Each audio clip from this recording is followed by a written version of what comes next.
कृषी मंत्री माणिकराव कोकाटे प्रकरणी सुनावणी आता लांबणीवर पडलेली आहे। कोकाटे प्रकरणी आता 5 मार्चला सुनावणी होणार आहे। माणिकराव कोकाटे यांच्यावर कारवाईची टांगती तलवार कायम आहे। बनावट कागदपत्रांच्या आधारे सदनिका लाटल्याचा त्यांच्यावर आरोप आहे।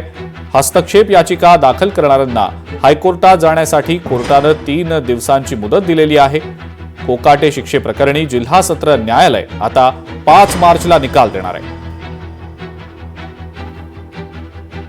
कोर्टाने अंजली राठोडीला अधिकार नाही या केसमध्ये, म्हणजे लोक स्टँडिंग आहे असं जरी म्हटलं असेल तरी त्याचे चॅलेंज केलं होतं। काही सुप्रीम कोर्ट आणि हायकोर्टाचे निवाडे फक्त दाखल केले होते, पण ते म्हणे तुम्हाला लोक स्टँडिंग नाही, पण रिप्रेझेंटेशन ऍक्ट प्रमाणे पॉसिबल आहे हे ठरवण्यासाठी हायकोर्टाकडे जाण्यास त्यांनी 3 दिवसाची मुदत दिली।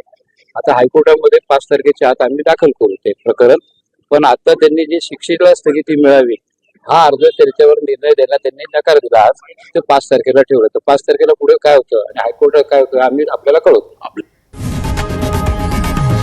लोकशाही मराठी ऐका, पहा, जागरूक रहा।